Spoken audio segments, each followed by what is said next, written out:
नमस्कार। Paris Olympic अभी अभी कुछ दिन हुए हैं, ख़त्म हुआ है और कुछ खट्टी मीठी यादों के साथ हम उससे अभी भी जुड़े हुए हैं। और ये यादें कुछ दिन तक रहती हैं, फिर हम इसे भूल जाते हैं, फिर एक अगला ओलंपिक 4 साल बाद आता है। फिर हमारे मन में एक वही सवाल उठता है, आखिर क्या गलती हुई कि हम फिर से मेडल नहीं ले पाए। ये सब रहता है। आज की इस वीडियो में दो चीज़ों के बारे में मैं यहाँ पे बात करूँगा। एक तो ओलंपिक के मायने क्या हैं भारत के लिए, दूसरे देशों के लिए, अफ्रीकन गरीब देशों के लिए क्या मायने हैं उसके। एक तो इस पे हम बात करेंगे। दूसरा कि भारत में पदक मेडल्स कम आते हैं, इसके पीछे कुछ खास वजह क्या है। इन दो चीज़ों के बारे में हम बात करेंगे। छोटा सा शॉर्ट वीडियो होगा ये। ठीक। तो सबसे पहली बात, ओलंपिक के मायने क्या है। ओलंपिक के मायने का मतलब यह है कि एक आम आदमी की अगर तरीके से हम देखें तो सबसे बड़ी चीज़ क्या है, फील गुड फैक्टर। जैसे हमारा तिरंगा वहाँ पर लहराता है पोडियम में, हम मेडल्स लाते हैं तो बहुत अच्छा फील होता है, एक देशभक्ति की भावना आती है। तो ये हर एक जो भी नागरिक, चाहे भारत का हो चाहे किसी दूसरे देश का हो, वो ये फील कर सकता है। तो एक तो ये नॉर्मल चीज़ है। नॉर्मल मतलब जो सभी लोग सोचते हैं, इसलिए नॉर्मल है तो बहुत बड़ी चीज़। दूसरी चीज़ मेरे हिसाब से जैसे कि मैं यहाँ पे आपको दिखाऊं, दूसरी चीज़ क्या है, ये तो मेडल टरी में हम बहुत पीछे हैं। जेंडर इक्वलिटी यहाँ पर। और मैं ये इसलिए आपसे कह रहा हूँ कि अगर आप यूपीएससी की तैयारी करते हो या इस टाइप से किसी एग्ज़ाम की तैयारी करते हो जहाँ पर ऐसे राइटिंग आती है, या यूपीएससी का जीएस का पेपर है, तो वहाँ पर ये आपके काम आ सकता है कि स्पोर्ट्स का जो इम्पोर्टेंस है, जो रिलेवेंसी है, वो क्या है, क्यों महत्वपूर्ण है स्पोर्ट्स भारत नहीं पूरी दुनिया के लिए। तो उसमें सबसे पहले मैं स्टार्ट करना चाहूँगा लैंगिक समानता से। लैंगिक समानता मतलब जेंडर इक्वलिटी। जैसे एग्जाम्पल सिंपल सा ले लो आप, हरियाणा का एग्जाम्पल हम लेते हैं। जो भ्रूण हत्या की बात हम जब करते हैं, फीमेल फोर्टिसाइड्स की बात करते हैं, तो हरियाणा में मेल फीमेल रेशियो जो है थोड़ा सा डगमगाया हुआ है, ये सभी लोग जानते हैं। लेकिन एक बात हरियाणा के बारे में सबसे अच्छी बात आप कह सकते हो, जब भी हमारे दिमाग में आता है कि यार स्पोर्ट्स कल्चर, मेडल लाने हैं ओलंपिक से, हमारी छोरी छोरों से कम है के, ये हरियाणवी लैंग्वेज में ही है, हरियाणा से ही ज़्यादा इसको हम देखते हैं। तो कहने का मतलब ये है कि स्पोर्ट्स में जितना ज़्यादा इन्वॉल्वमेंट होगा गर्ल्स का, बेटियों का, उतना ही ज़्यादा हम उनकी इज्जत पर कर पाएंगे। और जो ये भ्रूण हत्या का जो केस है, इसमें कहीं ना कहीं इसको कम करने में इसमें योगदान होगा। दूसरा, दूसरे अधिकार, जहाँ पर हम पुरुष और महिला को बराबरी चाहते हैं, वो अधिकार कई तरीके से आ सकते हैं। एजुकेशन से वो आते हैं, नौकरियों में जब हम महिलाओं को रिजर्वेशन देते हैं वहाँ से हम उसमें आगे बढ़ सकते हैं, स्पोर्ट्स से बढ़ सकते हैं, बहुत सारे तरीके हो सकते हैं। तो उसमें से एक रीज़न स्पोर्ट्स भी हो सकता है। पेरिस ओलंपिक इस हिसाब से बहुत खास माना जाता है क्योंकि इस ओलंपिक में जो रेशियो था मेल और फीमेल का, वो 50-50% था। 50% मेल और 50% फीमेल ने इसमें पार्टिसिपेट किया, जो कि आप कह सकते हो कि एक अचीवमेंट भी कह सकते हैं आप। यहाँ पे ये है लिखा हुआ है 50%, जबकि टोक्यो ओलंपिक में 48.8 था और रियो ओलंपिक उससे पहले 2016 में 45% था। तो ये अच्छी बात है। और इसमें से भी एक खास बात मैं बताऊं, जो टॉप रैंक है यूएस की इस बार, उसमें अगर आप उसके आंकड़े देखेंगे तो उसमें महिलाओं का योगदान पुरुषों से कहीं ज़्यादा है अमेरिका में। तो एक तो ये जेंडर इक्वलिटी की हम बात जब करते हैं तो उसमें स्पोर्ट्स का बहुत बड़ा योगदान है। और इसको आप नॉर्मल एक आम आदमी के तरीके से लीजिए। ज़रूरी नहीं कि जब हम किसी खेल को खेलते हैं, या हमारे बच्चे खेलते हैं, या हमारे आसपास कोई खेलता है, हर कोई ओलंपिक गोल्ड मेडल या सिल्वर मेडल के लिए ही खेले, ये ज़रूरी नहीं होता है। एक धीरे धीरे खेलने से एक तो हमारा हेल्थ अच्छी रहती है, मन साफ रहता है, और बाकी चीज़ें मोबाइल या दूसरी चीज़ों में हम कम इन्वॉल्व रहते हैं।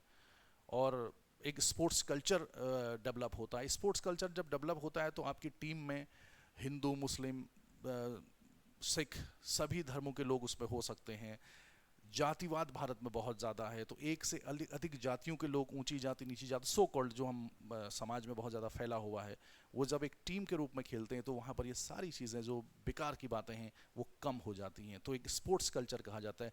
कोई भी बंदा जो स्पोर्ट्स पे फोकस करता है, जिसमें कहते हैं ना स्पोर्ट्समैनशिप है, उसमें स्पोर्ट्स पर्सन है, तो मुझे लगता है कि वो इन टाइप की जितनी ये बकवास सी चीज़ें हैं उनसे वो दूर रहता होगा। तो एक तो ये फ़ायदा होता है। और दूसरा, जब बेटियां आगे बढ़ेंगी, स्पोर्ट्स सेक्टर में आगे जाएंगी, तो हेल्थ उनकी अच्छी रहेगी, वो हेल्थ वो अपनी आने वाली जो नई जनरेशन है उसको दे पाएंगी। और जो भ्रूण हत्या का मामला है फीमेल फोर्टिसाइड्स का, मेरे हिसाब से थोड़ा सा कम होगा। और भारत में इस बार जो टीम गई थी पेरिस ओलंपिक में, वहाँ पे फीमेल का रेशियो थोड़ा कम था, मेल का थोड़ा ज़्यादा था।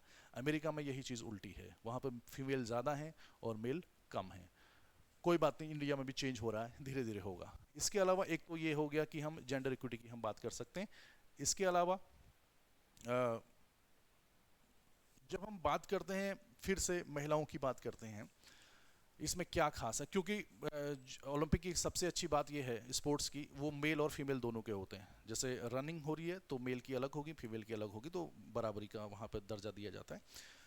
ये इंडियन एक्सप्रेस का आर्टिकल है, इसमें ये कहा गया है इंडियन एक्सप्रेस में कि अमेरिका की जो फीमेल हैं, महिलाएं हैं, उन्होंने इतने मेडल जीते हैं कि अगर वो एज ए कंट्री के रूप में खेलेंगी तो तीसरे नंबर पे आएंगी। यानी फर्स्ट पे अगर देखा जाए तो यूएस है टोटल, मेल फीमेल मिक्स करके, सेकंड पे चाइना है, और उसके बाद जो मेडल टैली है उस पे अगर वो अमेरिका की महिलाओं को अगर एक एज ए कंट्री मान लिया जाए तो वो थर्ड पोजीशन पे आएंगी।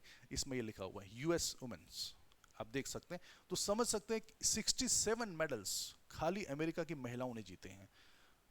तो हमें ये समझना चाहिए स्पोर्ट्स में जब तक हम महिलाओं को आगे नहीं लाएंगे इसमें, जो कि हम ला रहे हैं, वो अच्छी बात है भारत में, तब तक मेडल टैली में हम ऊपर नहीं जा पाएंगे। सबसे बड़ी बात, एक तो जेंडर इक्विटी की बात करते हैं हम, उसके अलावा आप ये इसका नाम तो आपने सुना ही होगा, चेरी रिचर्डसन। अब मैंने फोटो इसलिए लिखा लगाई है, मैं थोड़ा इंडिया से बाहर इस बारे में बात जाना चाहूँगा इस समय। ब्लैक और वाइट का मामला जो है, चाहे आप यूरोप में ले लो, चाहे आप अमेरिका में ले लो, ये बहुत पहले से चला आ रहा है। आज भी अगर आप अमेरिका की पॉलिटिक्स को देखते हो तो जो वहाँ पर काले लोग हैं और जो गोरे लोग हैं, या फ्रांस में ले लो, अभी अभी इलेक्शन हुए हैं, या इंग्लैंड में ले लो, कहीं भी ले लो, यूरोप में ले लो, बहुत सारे अफ्रीकी लोग माइग्रेट हो गए, यूरोप में रहते हैं। तो आज भी, पहले तो बहुत ज़्यादा था ये, आज भी ब्लैक एंड वाइट के बीच में ये सब चलता रहता है। लेकिन अगर आप ओलंपिक देखते हैं और वाकई आपका इंटरेस्ट है स्पोर्ट्स में, तब आपको लगेगा, आप देखोगे कि रनिंग है या बहुत सारे इवेंट्स हैं, उसमें फीमेल का दबदबा तो है, साथ में जो ब्लैक एथलीट्स हैं उनका दबदबा बहुत ज़्यादा है। और जो वर्षों की जो दास्ता है, जो स्लेव टाइप के, पुराने ज़माने में बहुत घटिया टाइप का एक मैनेजमेंट हुआ करता था, पहले आप हम ही सभी लोगों ने सुना हुआ है, तो वो बराबरी करने का एक ये मौका होता है। सोचो कोई ब्लैक पर्सन है, अमेरिका का कोई, सॉरी अफ्रीका का कोई एथलीट है, वो पोडियम शेयर करता है किसके साथ, गोरों के साथ, ये और वो गोल्ड मेडलिस्ट है, एक काला आदमी गोल्ड मेडलिस्ट है, और उसके अगल बगल में वाइट हैं। तो जो अंदर से जो फीलिंग आती होगी ना उसकी, और जो उस कम्युनिटी के उस समय के लोग होते होंगे, ये नहीं कि वो उनसे कोई विरोध रखते हैं या उनका लड़ाई झगड़ा, ऐसा नहीं है, लेकिन कहीं ना कहीं तो फील आता होगा। और दूसरा, नहीं भी अगर आप कोई ऐसा सोच रहा है, लेकिन आप दूसरे तरीके से इसको सोचो, आपके पास बराबरी का क्या तरीका हो सकता है। आपको गोरे लोग, मैं वर्ल्ड लेवल पे कह रहा हूं, गोरे लोग क्यों महत्व देंगे जब आपके साथ वो पोडियम शेयर कर रहा है, आपकी टीम में आधे से ज़्यादा ब्लैक लोग हैं और वो चैंपियन की तरह खेलते हैं, हुसैन बोल्ट वाले। तो फिर कहीं ना कहीं गोरों के दिल में ये ज़रूर आएगा, नहीं ये रिस्पेक्ट के लायक है, तो तभी तो बराबरी आएगी। तो कहने का मतलब जो रेसिज्म है, जो नस्लवाद है, जो काले गोरों के बीच का भेद है, उसको कम करने में स्पोर्ट्स का बहुत बड़ा रोल है। मैं कुछ आपको इमेज दिखाता हूँ। ये हालांकि इस बार सेकंड में आई थी ये 100 मीटर में, लेकिन वर्ल्ड चैंपियन है, सबसे ज़्यादा तेज़ दौड़ती हैं। आप ये देखिए 400 रिले रेस, इसमें आपको वाइट वाले तो अमेरिका में बहुत ही कम लोग मिलेंगे, ये सब ब्लैक लोग हैं। तो अमेरिका के गोरों को इनकी इज्जत करनी ही पड़ेगी। इज्जत इन्होंने कमाई है, इज्जत इन्होंने कमाई है, और कमाई हुई इज्जत हमेशा ही वजन होता है उसमें। ये अब आप देखिए, इन जिमनास्ट हैं, इनका नाम आपने जरूर सुना होगा, नहीं सुना है तो मैं इसलिए नहीं बता रहा हूं क्योंकि सुनना चाहिए, क्योंकि कई बार हम क्या करते हैं ना कि जो व्हाट्सएप से जो मैसेज आते हैं या थोड़ा थोड़ा कहीं पर हम रील्स देख लेते हैं, उसके हिसाब से हम अपनी एक नई थ्योरी बना लेते हैं। तो मेरा ये मानना है कि थोड़ा सा डेप्थ में भी हमें जाना चाहिए, आखिर हो क्या रहा है। तो ये अमेरिका की हैं, ठीक। अब आप इनको बीच में, ये बाकी जो गोरे गोरे टाइप के लोग दिख रहे हैं, इनके बीच में ये सबसे मेन है। तो आप समझ सकते हैं, जिम्नास्ट हैं, जिम्नास्टिक करती हैं, तो आप समझिए कितना प्राउड फील होता होगा इनको। इसी को नहीं, इस कम्युनिटी के जितने भी लोग हैं वहाँ पे, जो वर्षों से जिनको वो अधिकार नहीं मिले हैं, अब धीरे धीरे मिल रहे हैं।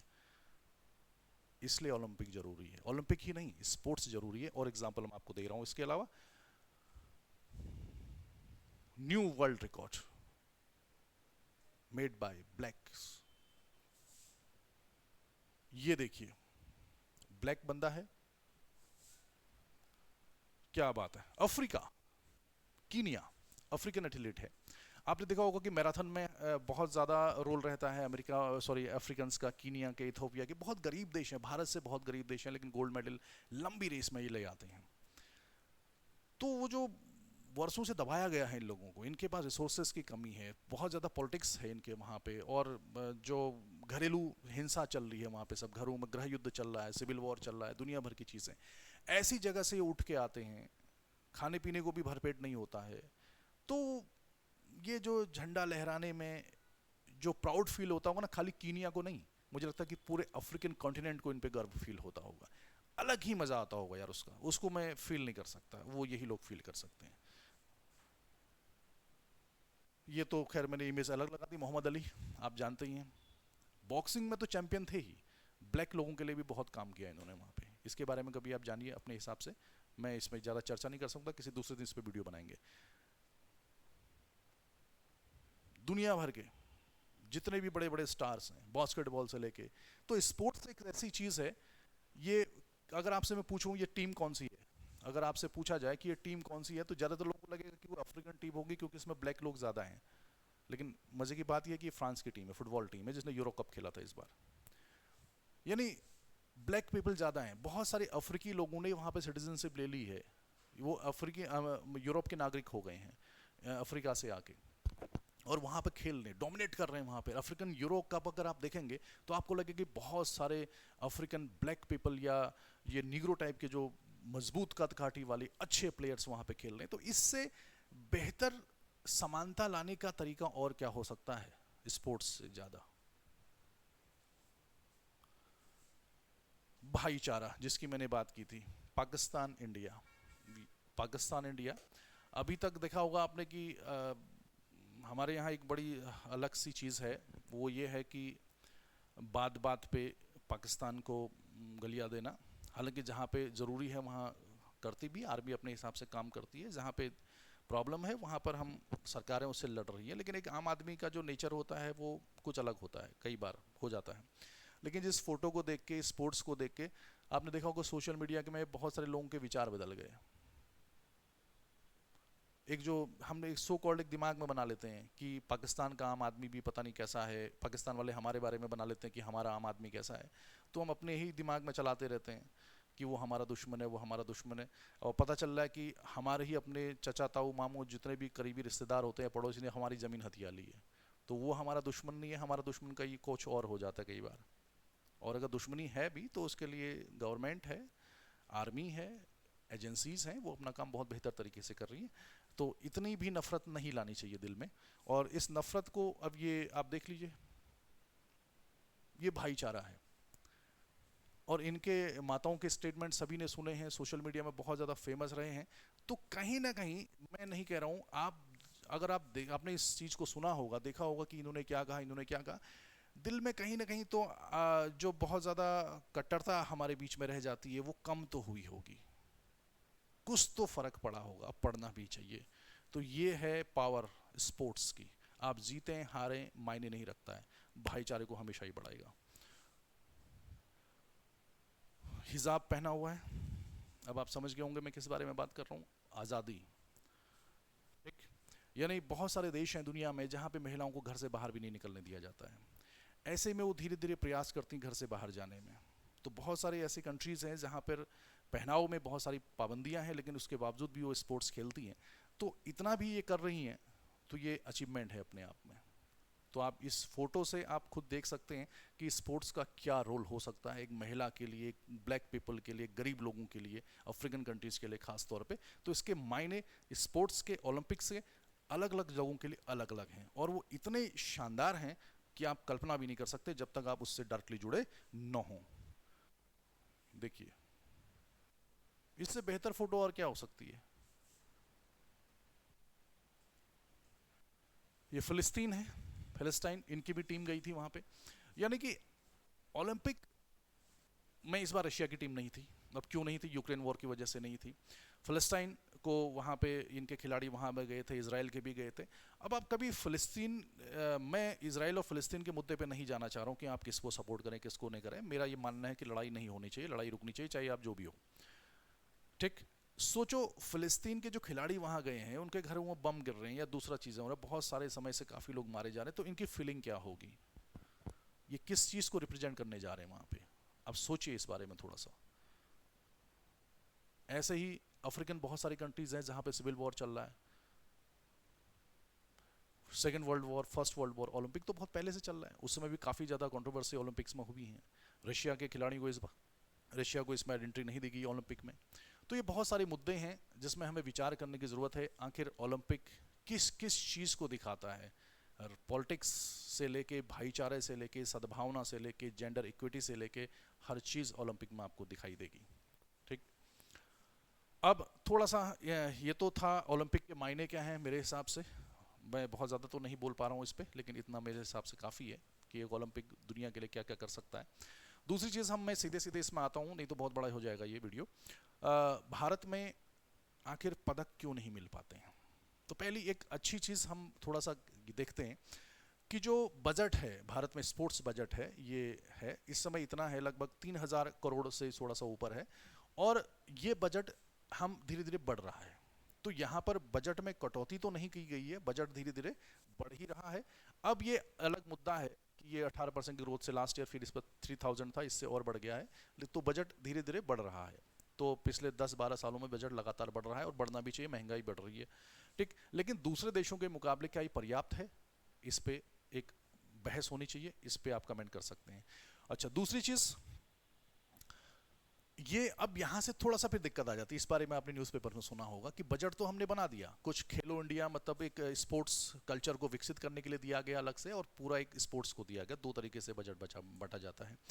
अब ये बजट एलोकेट किस किस को होता है, इसमें बहुत सारा विवाद होता है। जब भारत में फाइनेंस कमीशन की रिपोर्ट आती है, वित्त आयोग की, उसमें भी जब विवाद हो सकता है, तो फिर इसमें तो मामूली चीज़ है ये। अब इसमें एक ये डेटा है आपके पास, जितना भी पैसा है उसमें से 608 करोड़, मतलब मैक्सिमम आप ये देख सकते हो 22% पैसा गुजरात को दिया गया। इस पे विवाद है। 22% गुजरात को दिया गया और 18% उत्तर प्रदेश को दिया गया। 28 और 18% कितना हो गया ये?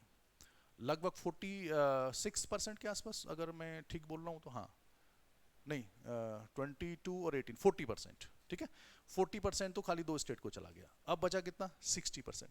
तो 60% जो है बाकी को दिया गया। अब 60% में से अब लोग ये भी अंदाजा लगा रहे हैं कि भाई हरियाणा को कितना दिया गया, जहां पे सबसे ज्यादा मेडल हरियाणा से ही आते हैं, लगभग पूरे के पूरे मेडल कहीं ना कहीं से खिलाड़ी वहीं से जुड़ा हुआ है। पंजाब को कितना दिया गया? अब हरियाणा का अगर आप देखोगे तो उसमें 88 करोड़, मतलब 600 करोड़ लगभग अगर गुजरात को दिए गए हैं, तो 1 करोड़ से भी थोड़ा सा कम, या 1 करोड़ कह सकते हो, वो इसको दिया गया। किसको? हरियाणा को। लगभग 6 गुना ज़्यादा पैसा गुजरात को दिया गया है। अब यूपी 18%, हम ये भी कह सकते हैं कि यूपी एक बड़ा स्टेट है, वहाँ की पॉपुलेशन बहुत ज़्यादा है, तो वहाँ पे ज़्यादा खर्चा हो सकता है। तो हम इस बारे में थोड़ा बहुत हम कह सकते हैं, हाँ भाई वहाँ पे पॉपुलेशन के हिसाब से उसको ज़्यादा दिया गया। लेकिन मुद्दा ये है कि जब आप इसमें देखोगे तो कहीं ना कहीं एक आम आदमी को तो लगता ही है कि ऐसा क्यों, ऐसा क्यों कि 22% गुजरात को दिया गया और हरियाणा को बहुत कम दिया गया, या दूसरे स्टेट को कम क्यों दिया गया? तो इसमें आपके अपने विचार हो सकते हैं, क्योंकि इस टाइप के विचारों पे हम कभी पीछे नहीं रहते हैं। अब इसमें कमेंट कर सकते हैं। अच्छा, दूसरी चीज़, एक तो ये मुद्दा है कि किसको कितना एलोकेट किया जाए, ये हमेशा विवाद का विषय रहा है। अच्छा, उसके बाद जबकि हरियाणा से सबसे ज़्यादा एथलीट गए थे, और पंजाब उसके बाद पंजाब का नंबर था, और मेडल लाने में भी हरियाणा का नंबर 1 स्थान है, लेकिन पैसा इनको कम दिया गया। तो एक विवाद का विषय रहा है इस बार। अच्छा, दूसरी बात, जो खेलो इंडिया प्रोग्राम है भारत में, जिसमें स्पोर्ट्स कल्चर को विकसित करने की बात की गई। मुझे तो लगता है कि प्रोग्राम अच्छा है, जो मतलब स्पोर्ट्स कल्चर विकसित होना चाहिए। तो स्पोर्ट्स कल्चर जब विकसित होगा तो तभी तो धीरे धीरे लोग कुछ ना कुछ तो निकलेंगे ना उसमें से आगे।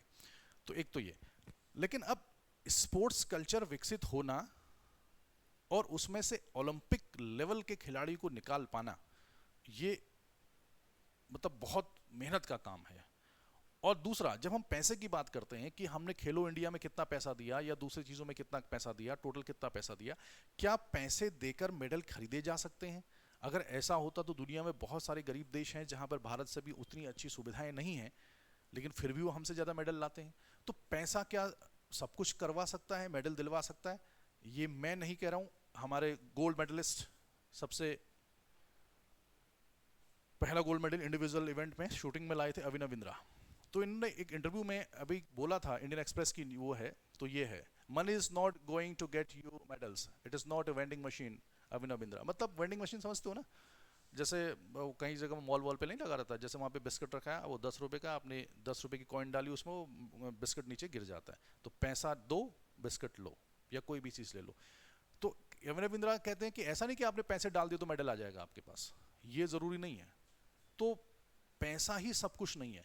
मुद्दा ये है, ये मैं नहीं कह रहा हूँ, अभिनव बिंद्रा साहब कह रहे हैं कि पैसा कहाँ डाला जाए, पैसा किसको दिया जाए। जैसे खेलो इंडिया प्रोग्राम है या बहुत सारे प्रोग्राम है, जैसे हम लोग कभी भी कॉलेज स्कूल में जाते थे पहले भी, अब याद करिए पुराने ज़माने को, जब हम जाते थे तो हमारे यहाँ पीटीआई साहब होते थे, टीचर होते हैं, वो उनका क्या काम होता है एक्चुअल में?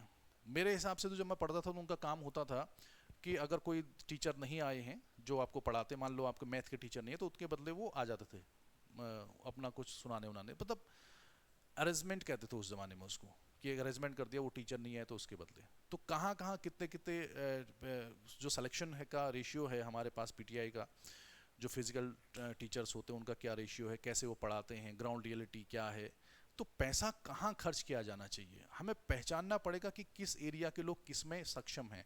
हरियाणा के लोग दूध दही अच्छी खासी बॉडी बिल्ड के साथ पैदा हुए हैं, बॉक्सिंग रेसलिंग इनमें चलते हैं, स्विमिंग में नहीं चल रहे हैं। तो ये सोचना पड़ेगा क्यों नहीं, तो स्विमिंग कहाँ ज़्यादा डेवलप हो सकती है, तो इन चीज़ों में ध्यान देना पड़ेगा हमको। तो पैसा ही सब कुछ नहीं है। तो बिंद्रा साहब कहते हैं कि ये पैसे से सब कुछ नहीं होगा, आपको जो बेसिक चीज़ें हैं, इंफ्रास्ट्रक्चर, उसको सुधारना पड़ेगा, और साथ में जो आपको, जैसे मैंने कहा ना कि स्कूलिंग लेवल पे आप उसको बढ़िया से आप प्रयास करिए, वो ज़्यादा ज़रूरी है। इसके अलावा एक, हाँ, एक बहुत बड़ा अच्छा एग्जाम्पल है, इसको आप यूपीएससी में अगर आप आंसर लिखते हैं तो लिख सकते हैं। ये एक ज़बरदस्त खबर है, शायद आपको कम जानकारी हो या हो भी सकती है। नेशनल कॉलेजिएट एथलेटिक एसोसिएशन, ये जो अमेरिका है, अमेरिका की जो यूनिवर्सिटीज़ हैं, बड़े बड़े कॉलेज हैं, उनकी एक एसोसिएशन है। इसके अंदर आपको हज़ारे कॉलेज वॉलेज वहाँ पे मिलते हैं ऐसे, तो वहाँ पर इनका एक सिस्टम है। तो कहा जा रहा है आज की डेट में, इंडियन एक्सप्रेस की न्यूज़ में बता रहा हूँ आपको, ये उसी से लिया है मैंने।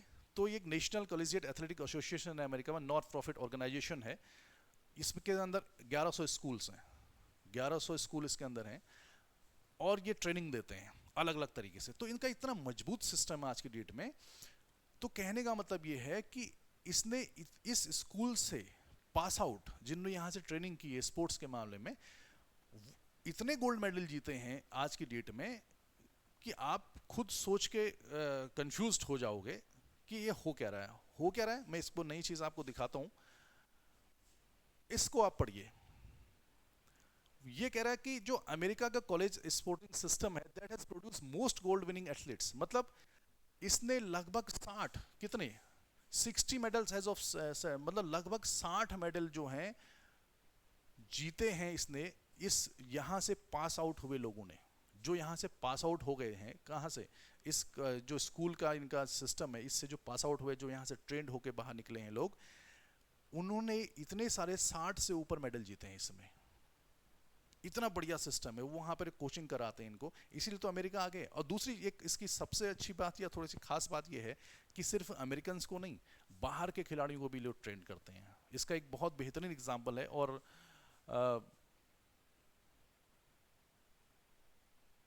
ये आप ये देख रहे हैं, ये इंडियन एक्सप्रेस की एक फ़ोटो है। ये इस बार की 100 मीटर में सेंट लूसिया की खिलाड़ी है। सेंट लूसिया एक छोटा सा देश है कैरिबियन आइलैंड्स में। 100 मीटर इसने कोचिंग कहाँ से ली? अमेरिका से। अमेरिका से कोचिंग ली और अमेरिका के ही खिलाड़ी को, जेरी रिचर्डसन को सेकंड नंबर पे डाल दिया इसने और फर्स्ट में गोल्ड मेडल ले आई। सेंट लूसिया की पहली खिलाड़ी है जिसने आज तक का पहला गोल्ड मेडल जीता। गोल्ड मेडल का कोई भी मेडल जीता इसने, यानी अमेरिका में ही ट्रेनिंग लेके अमेरिका के ही खिलाड़ी को हरा दिया और नंबर 1 बन गई। तो ये पावर है अमेरिका के स्पोर्ट्स सिस्टम की। और ये भाई साहब, ये फ्रांस के हैं, स्विमर हैं, स्विमिंग करते हैं ये, इन्होंने भी अमेरिका की ऐसी तैसी कर दी।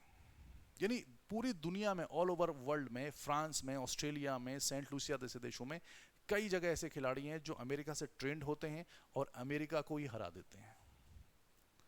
तो ऐसा सिस्टम तो शायद हम डेवलप ना कर पाए इतना महत्वपूर्ण, लेकिन इसका अगर 50% भी सिस्टम हमने डेवलप कर दिया अपने यूनिवर्सिटीज़ में बेहतर कोचेस के द्वारा, तो हम बहुत बेहतर काम कर सकते हैं। मतलब इस बंदे का कोच भी कौन था? जो माइकल फेल्प्स था ना, अपना गोल्ड मेडलिस्ट, पूरा जो सबसे ज़्यादा गोल्ड मेडल जीतने वाले भाई, उनके कोच और इनके कोच सेम थे। मगर डिफरेंस क्या है? फेल्प्स अमेरिका के हैं, ये फ्रांस के हैं। ठीक, ये डिफरेंस है। एक तो ये है, मतलब एक हमें एक ऐसा सिस्टम डेवलप करना पड़ेगा अमेरिका का जैसा, जो हमारे पास नहीं है। तीसरी चीज़, इन महानुभावों के आप चेहरे जानते होंगे, जैसे कलमाड़ी साहब हैं। अब यहाँ पर जैसे ही हम कहते हैं कि इन महानुभावों के चेहरे हम जानते होंगे, तो यहाँ पर एक चीज़ का ध्यान रखें, एक आम आदमी होने के नाते, अगर हमारे दिमाग में किसी फोटो को देख के पार्टीबाजी वाला दिमाग में हमारा आता है, मैं बहुत साफ इस चीज़ को मानता हूँ कि यार अच्छे तो इस पार्टी का है, फिर हम किसी न किसी पार्टी के सपोर्टर हो सकते हैं, ऐसा नहीं है, इंसान है तो किसी न किसी को हो सकते हैं, हमारे इंडिविजुअल चॉइस होती है। लेकिन अगर हम हमारे दिमाग में लगातार ये आए कि यार ये तो इस पार्टी का बंदा है, ये तो इस पार्टी का बंदा है, और हम पार्टी सपोर्ट के हिसाब से फिर सिस्टम को दोष न देके हम कहीं और उस चीज़ को मैनिपुलेट करने लग जाते हैं, तो फिर ये कहीं ना कहीं फिर आम आदमी की जिम्मेदारी है, आम आदमी की जो जिम्मेदारी है एज ए नागरिक, सिटीजन की नागरिक, उससे हम भाग रहे हैं। तो ऐसा नहीं कि जो ये स्पोर्ट्स का हमारे यहाँ जो बुरा हाल है वो इस गवर्नमेंट की वजह से हुआ है, ये पहले कोई और गवर्नमेंट में रही थी, उससे पहले कुछ और रही होंगी। तो भारत में ऐसी कोई गवर्नमेंट नहीं आई है फिलहाल जो स्पोर्ट्स में बहुत ज़्यादा ध्यान दिया हो, जिसने गलतियाँ सभी की हैं, लेकिन एक आम आदमी की हैसियत से हमें इस पार्टीबाजी में और इस गवर्नमेंट्स पे ध्यान न देके एक आम नागरिक के हिसाब से सोचना चाहिए कि ये किसी भी पार्टी के हो सकते हैं। तो पार्टियों में मत जाओ, आप सिस्टम में जाओ। तो इनकी प्रॉब्लम क्या है, यहाँ पे बहुत सारा लिखा है 24 साल, 13 साल, 41 ईयर्स, 25 13 ईयर्स, मतलब ये कुर्सी गद्दी छोड़ते ही नहीं है। जैसे आप कहते हो ना अग्निवीर 4 साल के लिए होना चाहिए, 18 साल का बच्चा 21 साल तक, 22 साल तक रहना चाहिए। यहाँ पर इनका कुछ नहीं है। सुप्रीम कोर्ट के जज की भी एक एज है, हर किसी की एज है। सो ये जितने भी नेता वेता इधर उधर के जो भी हैं, जो कहीं खप नहीं पाते वो यहाँ खप जाते हैं। और 24-24 साल, 25-25 साल तक इंडियन ओलंपिक एसोसिएशन है, दूसरा है, तीसरा है, या इंडियन बैडमिंटन एसोसिएशन है, दुनिया भर की चीज़ों में आपको मिलेंगे। और जब इनका बैकग्राउंड देखोगे तो आपको लगेगा कि यार ये तो कभी इस स्पोर्ट्स से रिलेटेड थे ही नहीं, या कभी किसी ने बैडमिंटन का रैकेट हाथ में नहीं पकड़ा है, वो बैडमिंटन एसोसिएशन का चीफ बना हुआ है। रेसलिंग से कोई मुद्दा नहीं है, उसका रेसलिंग का चीफ बना हुआ है। ये तो हम समझते हैं ना सभी लोग। हालांकि इनकी ज़रूरतें पड़ती हैं फंड वंड इकट्ठा करने में। कई लोग तर्क देते हैं कि नहीं, कुछ ऐसे पॉलिटिशियन को इसमें होना चाहिए जो फंडिंग वंडिंग लाए। तो यार फंडिंग लाने के लिए दूसरा बना दो उसको, एक ऐसी पोस्ट वहाँ पे जनरेट कर दो जो फंड वंड उठाए। चीफ बनाने की क्या ज़रूरत है उसको, फिर उसको पॉलिटिक्स लगाने की क्या ज़रूरत है?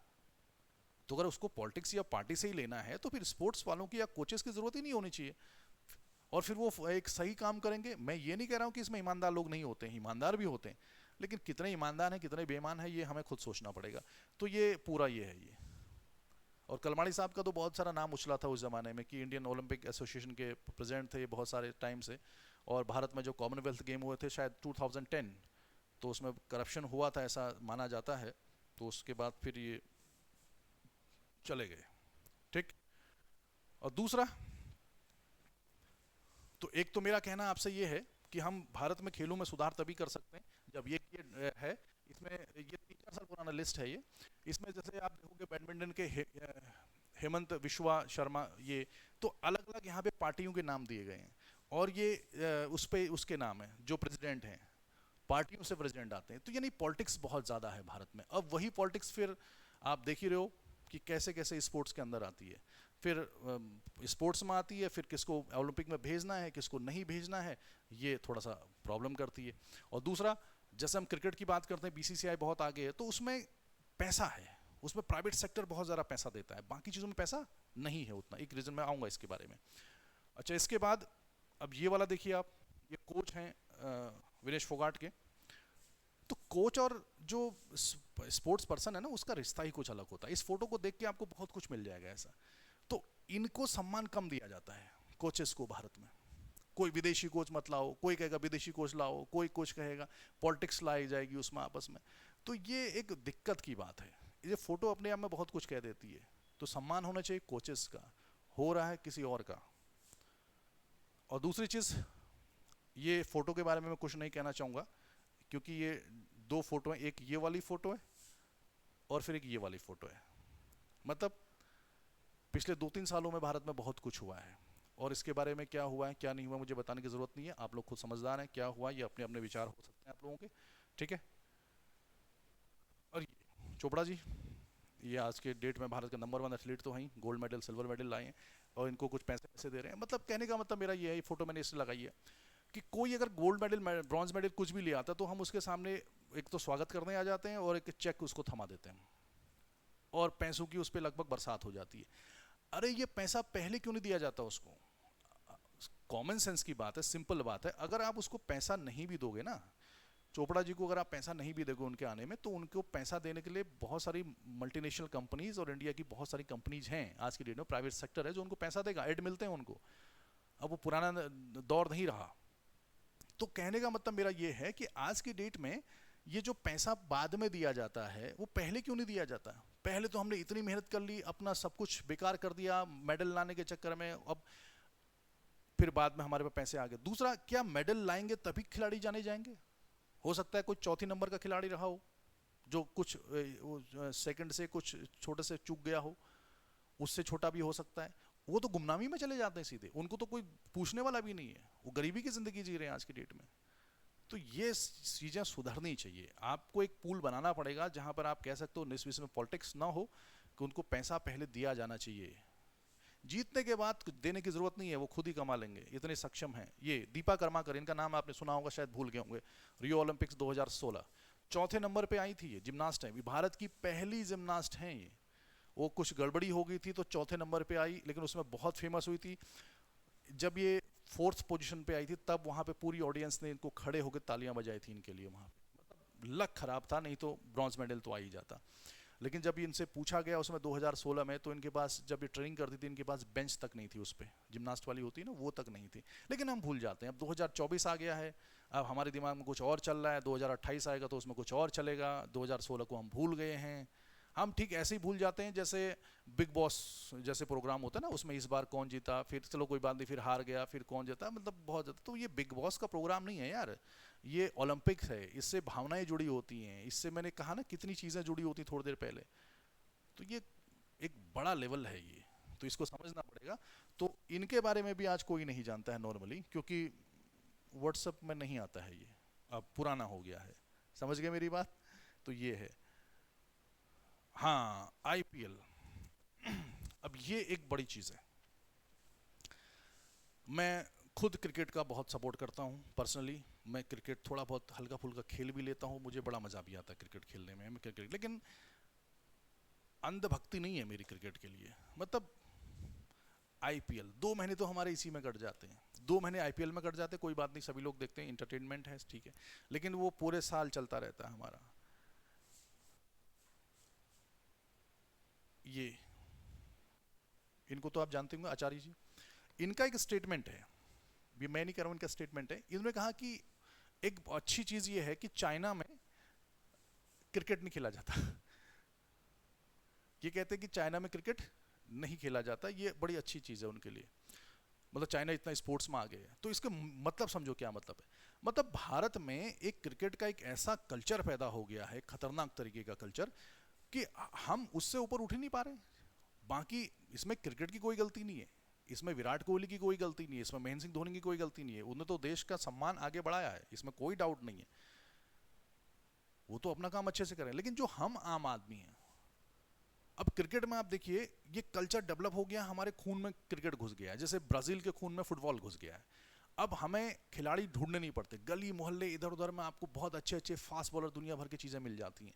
ये कल्चर डेवलप होता है। जैसे हरियाणा में रेसलिंग का कल्चर डेवलप है, बॉक्सिंग का कल्चर डेवलप है, हर कोई बगल में बिल्कुल बॉडी सॉडी बना के घूम रहा है, तो छोटा बच्चा भी देखता है कि मुझे भी ऐसे ही बनना है, तो धीरे धीरे देखते देखते वो ट्रेनिंग करता है। तो अगर 1000 लोग ट्रेनिंग करेंगे तो एक तो नेशनल इंटरनेशनल लेवल का खिलाड़ी बनेगा। तो ये है स्पोर्ट्स कल्चर डेवलप होना। ये क्रिकेट में डेवलप हो चुका है, हरियाणा में रेसलिंग में डेवलप हो चुका है, बहुत अच्छी बात है। बाकी खेलों का क्या होगा? शूटिंग में अच्छा खासा है हमारे यहाँ, लेकिन शूटिंग एक दूसरे टाइप का गेम है, थोड़ा महंगा भी है। अब क्रिकेट का मतलब हम हर समय क्रिकेट क्रिकेट क्रिकेट, जितने भी कंपनीज हैं मल्टीनेशनल से लेके इंडिया की नेशनल लेवल की जो भी कंपनी है, सारा पैसा क्रिकेट को दे दो। इतना पैसा हमने इसमें खर्च कर दिया आईपीएल में। तो आईपीएल का अगर आप बजट देखोगे पूरा, तो सभी को पता ही है वो ये क्या बजट है, स्पोर्ट्स वाला बजट, ये सबसे ऊपर उठ जाता है उसमें। तो क्रिकेट ने भी कहीं ना कहीं हमको उसको डेवलप करने में कमी की है। हम क्रिकेट को दोष नहीं दे रहे हैं, लेकिन ये हमारी जिम्मेदारी है कि बाकी भी तो स्पोर्ट्स हैं, उस पर हम क्या कर रहे हैं। मतलब एक मैं थोड़ा सा अलग सी बात करूंगा आपसे। जैसे ये एक मैंने ये लगाया हुआ है, महेंद्र सिंह धोनी का मैं पर्सनली बहुत बड़ा सपोर्टर हूँ, और मुझे उनसे कोई दिक्कत नहीं है, मुझे अच्छे लगते हैं वो। ये लिखा ना थाला फॉर ए रीजन, इस वर्ड को आपने कितनी बार सोशल मीडिया में देखा है? कोई भी कहीं से आएगा कमेंट करके थाला फॉर ए रीजन, कुछ भी आप कहीं की बात कर रहे हो, थाला फॉर ए रीजन। दूसरा, गौतम गंभीर बहुत ही शानदार, बेबाक बोलते हैं, अच्छा बोलते हैं। अब इन्होंने कभी ऐसी बोल दिया कि एक छक्के की वजह से हमने वो वर्ल्ड कप नहीं जीता, तो ठीक है, वो कह रहे थे कि सभी को बराबर की हिस्सेदारी मिलनी चाहिए, उनका स्टेटमेंट बिल्कुल सही था। तो न धोनी को कोई दिक्कत है, ना गंभीर को कोई दिक्कत है, किसी को कोई दिक्कत नहीं है, वो अपने हिसाब से कर रहे हैं, अपना अपना सही चल रहा है, उनका सब भाईचारा है। दिक्कत कहाँ पे? हम लोगों में। बस पूरे साल भर यही रटते आते हैं कि ये है, ये मतलब क्रिकेट में इन चीज़ों से, ये 2-4 डायलॉग में तो खाली एग्जांपल दे रहा हूँ आपको, इन डायलॉग से हम कभी ऊपर उठ ही नहीं पाते। कहाँ से? जैसे मैंने अभी नाम लिया, दीपा कर्माकर का नाम लिया मैंने अभी, कहाँ किसको पता कि दीपा कर्माकर कौन है आज की डेट में? विनेश फोगाट का एग्जांपल मैं दे रहा हूँ। विनेश फोगाट, खैर ये आज की डेट में मतलब एक जो इमोशंस होते हैं ना, वो जुड़ गए हमारे इनके साथ। वो तो किस्मत की बात है, चलो जो भी है। तो विनेश फोगाट, आप खुद ध्यान में रखिए, विनेश फोगाट को ज्यादातर लोग किस नाम से क्यों जानते हैं? एक तो जानेंगे कि इन्होंने वो प्रोटेस्ट जो रेसलिंग वालों का था उसमें भाग लिया था दिल्ली में। दूसरा, ये 100 ग्राम वेट से कम हो गई और डिस्क्वालीफाई कर दी गई, ठीक। तीसरा, कुछ फिर हम इसलिए भी जानेंगे कि बहादुर बेटी बिल्कुल है, इमोशंस भी जुड़े हुए हैं ऐसे। लेकिन कितने लोग ये जानते हैं कि इनके अचीवमेंट्स क्या हैं? वर्ल्ड रेसलिंग चैंपियनशिप में इन्होंने क्या काम किया, कॉमनवेल्थ में कब इन्होंने गोल्ड मेडल जीता। मतलब जब तक हद दर्जे के आप फेमस नहीं हो जाते हो, ओलंपिक में कुछ मेडल नहीं ला पाते हो, तब तक आपको हिंदुस्तान में जानने वाला कोई नहीं है। रिंकू सिंह अच्छा खिलाड़ी है, मैं आगे और अच्छा करेगा, अभी तो खैर नॉर्मल है। रिंकू सिंह की क्या अचीवमेंट्स हैं बिल्कुल अच्छा लगता है मुझे वो। रिंकू सिंह की क्या अचीवमेंट है, ये भारत में सबको पता होगा, कहाँ उन्हें छक्का मारा आईपीएल में, किस टीम में, आईपीएल जैसे छोटे छोटे घरेलू चीज़ों में जो भी है। लेकिन विनेश फोगाट ने रेसलिंग में वर्ल्ड चैंपियनशिप में ब्रॉन्ज मेडल कब जीता, कॉमनवेल्थ में, एशियन गेम्स में गोल्ड कप जीता, कहाँ जीता, ये कितने लोगों को पता है?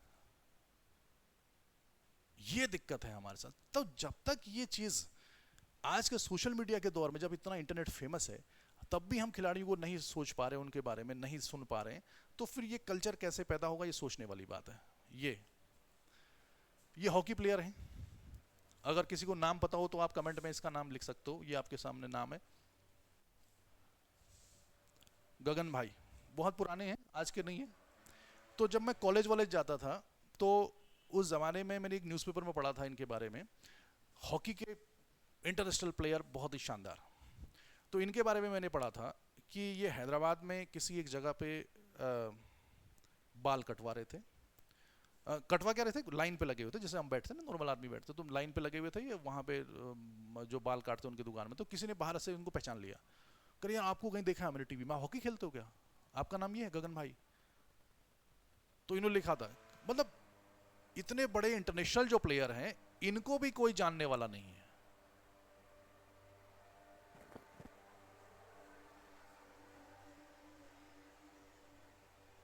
मुझे लग रहा थोड़ी सी आवाज़ बाहर से, अब ठीक है शायद। तो इनको भी नहीं जानता था उस ज़माने में, तो ये आज से मैं तो 15 साल 10-15 साल पुरानी बात कर रहा हूँ। अब तो चेंज हो गया होगा क्या, मुझे नहीं लगता हुआ है, बहुत ज़्यादा नहीं। ये सब चीज़ें हैं, तो ये चीज़ें हैं। और एक चीज़ और बताऊँ मैं आपको, जैसे गुजरे ज़माने में एक विश्वनाथन आनंद हैं, अपने चेस खेलते हैं, उनने भी एक बार लिखा था ऐसे अपने उस पर कि वो किसी ट्रेन से जा रहे थे, तो सामने एक अंकल बैठे हुए थे उन्हीं उसमें, तो उनकी बातचीत हुई आपस में, क्या चल रहा है कैसे चल रहा है, कि उन्होंने कहा आप करते क्या हो, तो आनंद भाई साहब ने कहा कि मैं चेस खेलता हूँ। तो उन्होंने कहा हाँ चेस तो खेलते हो, करते क्या हो, मतलब काम क्या करते हो, रोजी रोटी कैसे चलती तुम्हारी। तो चेस को माना ही नहीं जाता कि कोई स्पोर्ट्स भी है ये। तो ये सूरत बदलनी चाहिए कुल मिला के, ठीक। तो ये कैसे, जब तक ये चीज़ें नहीं बदलेंगी तो हमारे यहाँ कल्चर नहीं आएगा। तो ऐसे तो बहुत सारी चीज़ें, मैं नहीं कह सकता कि यही रीजंस हैं भारत में ना आने के, बहुत सारे रीज़न हैं। तो एक छोटा सा वीडियो मैंने आपके सामने बनाया, अगर आपको अच्छा लगता है तो फिर लाइक सब्सक्राइब कर करिए, और अपनी जो भावनाएं हैं उनको आप व्यक्त कर सकते हैं ऐसे ही, ठीक है। मिलते हैं किसी दूसरे वीडियो में। Thank you.